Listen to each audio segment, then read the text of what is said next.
मैं कहूं कि जिस तरीके से जितनी ब्रूटैलिटी के साथ किसानों को मसैकर किया गया, हत्या की गई, संहार किया गया, वो बर्दाश्त करने के काबिल नहीं है।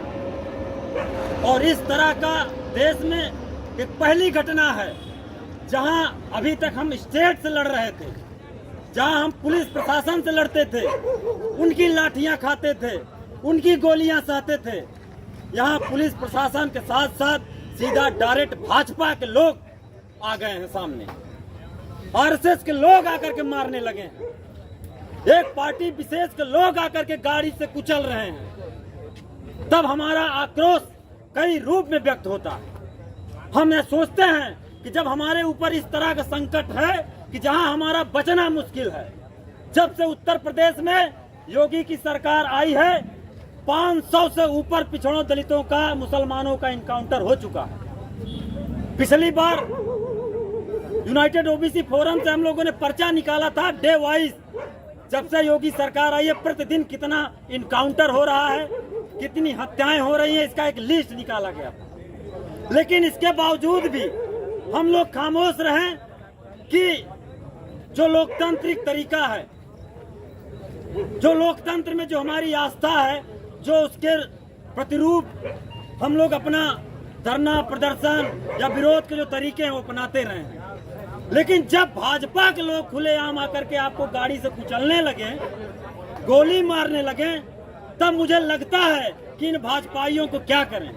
और मैं आज बहुत दुख से बोलना चाहता हूं, बहुत आक्रोश में। मन करता है कि जैसे हम लोग खेत गोड़ते हैं वैसे ही भाजपाइयों को पकड़ के खेत में गोड़ दें। मन करता है कि जैसे हम ट्रैक्टर से खेत जोतते हैं वैसे ही भाजपाइयों को पकड़ के खेत में जोत दें। मन करता है कि जैसे हम भैंस को बांधने के लिए खूंटा गाड़ते हैं, भाजपाइयों को पकड़ करके ठोक दे जमीन पे गड़ जाएं।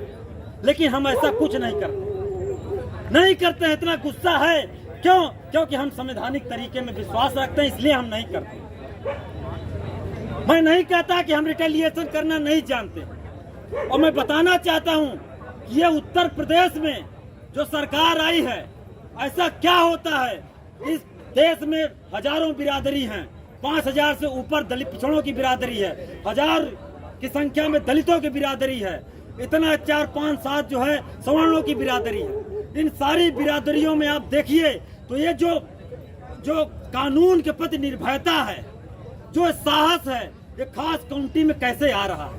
क्या आप विश्वास कर सकते हैं, क्या आप इमेजिन कर सकते हैं कि कोई ऐसी दूसरी बिरादरी इतना बड़ा साहस कर सकती है कि एक किसान के ऊपर गाड़ी चला दे? ये साहस कहां से आ रहा है, ये मनोबल कहां से आ रहा है, इसको समझने की जरूरत है। और जिस तरीके से मीडिया का रवैया है, मैं मीडिया के चरित्र पर नहीं बोलना चाहता हूं, क्योंकि दुनिया वाकिफ है भारतीय मीडिया के चरित्र पर। लेकिन इस काउंटी के अंदर इतना साहस को किसानों पर के प्रोटेस्ट पर गाड़ी चला दे, मर्डर कर दे, ये साहस को अलग नजरिए से देखने की जरूरत है। मजाल है कि कोई दूसरी जाति ऐसी घटना कर दे वो जिंदा बच जाए? मजाल है कि पूरा प्रशासन, पूरी जुडिशरी, पूरी मीडिया खास काउंटी को बचाने में लग जाती है किसी के अंदर? इसी को कहते हैं ब्राह्मणवाद, इसी को कहते हैं ब्राह्मणवाद कि आप खुलेआम किसानों का कत्लेआम कर देते हैं, खुलेआम किसानों को मर्डर कर देते हैं और आपको कुछ नहीं होता है। इसको कहते हैं ब्राह्मणिकल प्रोटेक्शन, स्टेट द्वारा ब्राह्मणिकल प्रोटेक्शन है। और मैं कहता हूं, अगर मैं बाबा साहब के जरिए अपना इतिहास खंगाल करूं तो मैं कह रहा हूं कि हमने हथियार छोड़ दिया है, लेकिन कलिंगा भूले नहीं है हम। हमारे पौरुष, हमारे बहादुरी में कोई कमी नहीं है। हमने हथियार छोड़ दिया, अहिंसा का रास्ता बनाया बहुत पहले ही, लेकिन हम लड़ना नहीं भूले। हमें तलवारें भी चलानी आती हैं, हमें बंदूकें भी चलानी आती हैं। बिहार में नक्सलबाड़ी आंदोलन से लेकर के तमाम लोरिक सेनाएं, तमाम सारे जो समूह बने थे, उन्होंने अपने अपने तरीके से फ्यूडलिज्म, ब्राह्मणिज्म के खिलाफ लड़ाई लड़ी। जिनको न समझ में आए वो किताबें उठा करके पूछ लें। अभी उन संघर्षों के बहुत सारे बूढ़े बुजुर्ग बचे हैं जिन्होंने अंडरग्राउंड होकर के काम किया है। मैं ये नहीं कहता हूं कि ये सब चीज अपने आप हो रहा है, ये सब चीज प्रायोजित हो रहा है, एक बैकअप के तहत हो रहा है।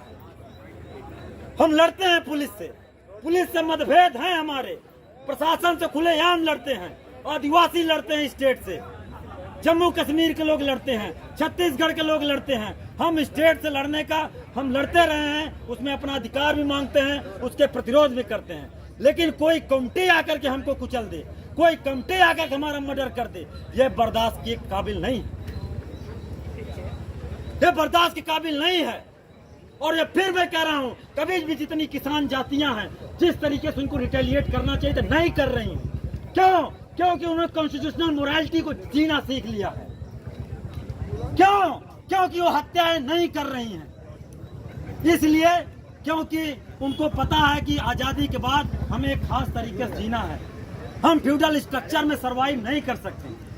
हमें शांति से, सौहार्द से और अपना जो देश के निर्माण में जो अपने लेबर के जरिए, अपने शिक्षा और सौहार्द के जरिए हम करना है, कर रहे हैं। लेकिन ये कुछ ज्यादा हो रहा है, ये कुछ ज्यादा हो रहा है। और इसके लिए बीजेपी आरएसएस के लोग जिम्मेदार हैं। वो प्रवोक कर रहे हैं कि खास कमेटी को टारगेट किया जाए। वो प्रवोक कर रहे हैं कि किसान आंदोलन कमेटी वार में बदल करके खत्म हो। लेकिन हम किसान एकता मोर्चा जो है उसको यहाँ से सलाम करना चाहते हैं। अलग अलग टिकरी बॉर्डर से लेकर गाजीपुर बॉर्डर में जितने हमारे किसान बैठे हुए हैं, उनके आंदोलन की जो उनका तरीका है, जो उनका विजडम है, जो उनकी पद्धति है, उस पद्धति में हम विश्वास करते हैं।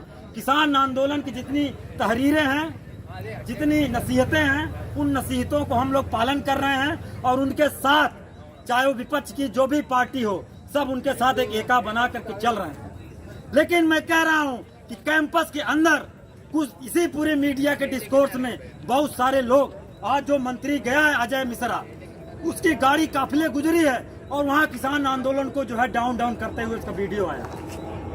क्या आया है? ये कौन लोग हैं जो बैठ करके बड़े बड़े रेस्टोरेंट में बिक्रोनी खाते हैं, पास्ता खाते हैं, पिज्जा खाते हैं, लेकिन उनको याद नहीं होता कि बनाते कौन है इसको। उनको याद नहीं आता कि पैदा कौन कर रहा है। उनको याद नहीं आता कि यहाँ बैठकर बन मक्खन खाने वाले लोग बन मक्खन बनता कैसे है। उनको याद नहीं आता कि जो अपने मुंह सर में तेल लगा रहे हैं वो बनाता कौन है। उनको याद नहीं आता कि पूरी फैशन इंडस्ट्री, पूरी मीट इंडस्ट्री, पूरी मिल्क इंडस्ट्री, पूरा जो फूड प्रोसेसिंग यूनिट है वो देश के बहुजनों के श्रम पर टिका हुआ है। मैं कह रहा हूँ कि अगर ये सारी बहुजन बिरादरियां अपना हुनर पीछे कर लें तो तुम अपने बैठने के लिए कुर्सी भी नहीं बना सकते, तुम अपने लिए कपड़ा भी नहीं बुन सकते, तुम अपना बाल भी नहीं काट सकते हो, तुम नून तेल साग भाजी कुछ पैदा नहीं कर सकते, तुम दाल नहीं पैदा कर सकते, तुम्हें प्रोटीन नहीं मिलेगा, तुम्हें दूध नहीं मिलेगा, तुम्हें अंडा नहीं मिलेगा, तुम मर जाओगे भूखे, तुम्हें अच्छे अच्छे जूते पहनने को नहीं मिलेगा, तुम नंगे टहलोगे बुनकर अगर कपड़ा न बुने, तुम नंगे टहलोगे दर्जी अगर कपड़ा न सिले। ये तुम्हारी जातियों की परजीविता है। तुम कुछ पैदा नहीं कर रहे हो फिर भी हम तुम्हें टॉलरेट कर रहे हैं, तुम कुछ पैदा नहीं कर रहे हो फिर भी हम सह रहे हैं। नॉलेज से देश नहीं चलता है, श्रम से देश चलता है, उत्पादन से इकोनॉमी चलती है, उत्पादन से इकोनॉमी चलती है। और मैं कहता हूं कि छात्रों, नौजवानों को आज किसान आंदोलन जो देश के लिए पैदा करते हैं, जो देश के लिए साग भाजी दूध तेल मीट सब पैदा करते हैं, और यूनिवर्सिटियों में जो स्टूडेंट हैं जो नॉलेज प्रोडक्शन करते हैं, ये प्रोडक्शन यूनिटी है। ये दो प्रोड्यूसर की एक यूनिटी है छात्रों और किसानों के बीच में होनी चाहिए। लेकिन मैं कह रहा हूँ कि बहुत सारे यहाँ छात्र हैं जो बैंकक्रप्ट हैं, आइडियोलॉजिकली करप्ट हैं, जो नहीं चाहते कि उनकी यूनिटी किसानों से बने। क्यों? क्योंकि वो प्रोडक्शन, उनकी बिरादरी के लोग प्रोडक्शन किए ही नहीं। इसलिए यूनिवर्सिटियों के अंदर जो प्रोडक्शन हो रहा है, जो थीसिस और डिसर्टेशन लिखा जा रहा है, उसके अंदर प्रोडक्शन की वैल्यू को नहीं समझ रहा है। लेकिन हमने सीखा है, हमने अम्बेडकर से सीखा है, हमने अर्जक संघ से सीखा है कि नॉलेज प्रोडक्शन के साथ साथ लेबर प्रोडक्शन के हम सिर्फ पढ़कर नहीं खाते हैं, हम पैदा करके भी खाते हैं। क्योंकि हमको सुबह नाश्ते और लंच डिनर में जो चावल दाल मिलता है उसके लिए पैदा करते हैं। बिना पैदा किए हम पढ़ नहीं सकते, और बिना भूखे कौन पढ़ सकता है इस देश में? कौन नॉलेज प्रोडक्शन कर सकता है? कौन बिना घरों के अंदर जमीन में आकाश में रह सकता है? ये भवन कौन बनाता है? ये सब ओबीसी बिरादरी के लोग हैं जिनका एक एक हुनर है। अगर वो हट जाए तो कुर्सी में तखत दरवाजा खटिया मटिया तुमको लेटने की कोई जगह नहीं मिलेगी। ये सब उन्हीं के श्रम पर जीने वाले लोग हैं। लेकिन यहाँ बैठ करके दुनिया भर के फलसफे गढ़ते हैं, दुनिया भर की किटिर पिटिर करते हैं। लेकिन फिर भी हम सहते हैं, फिर भी हम सुनते हैं, फिर भी हम उनसे एक एकता बनाने की कोशिश करते हैं कि समय के साथ साथ, पढ़ाई लिखाई के साथ साथ मेस टेबलों पर चर्चा करते करते शायद इनको भी ज्ञान आ जाए कि देश जो है श्रम व्यवस्था से चलता है। देश में उत्पादक वर्ग न हो तो भूखे मर जाएगा देश की इकोनॉमी ठप हो जाएगी। लेकिन मैं कह रहा हूं कि आज जिस तरीके का विभत्स नरसंहार किसानों के साथ हुआ है, किसान होने के नाते, एक किसान का बेटा होने के नाते हम उस कॉन्स्टिट्यूंसी से प्रेशर लेते हुए बोल रहे हैं कि अगर इसी तरह से सिलसिला चलता रहा तो हम अपने लड़ाई के चाहे जो मोड हो, जो भारतीय संविधान सम्मत हो या भारत के आजादी के इर्द गिर्द बने हुए चाहे आंदोलन के जो मोर्चे रहे हो, उन मोर्चों से प्रेरणा लेकर के अपने तरीके से लड़ेंगे। लेकिन अभी फिलहाल किसान मोर्चा ने जिस तरीके से अपने आंदोलन कितने लंबे तक चलाया है, उसमें आस्था व्यक्त करते हुए छात्र आरजेडी को हम धन्यवाद देते हैं और हमारे स्टूडेंट कमेटी के कई संगठनों ने आज कॉल दिया। ये खुशी की बात है कि उन सब से मिल करके एकता बनाते हुए हमें किसानों को बचाना, देश बचाना है, ये नारा लेकर चलना पड़ेगा। और इसकी यूनिटी हमको लगता है कि छात्र और किसान की यूनिटी इंश्योर करने की जरूरत है आने वाले दिनों में। इतनी सी बात मुझे बोलना है। शुक्रिया। इंकलाब जिंदाबाद।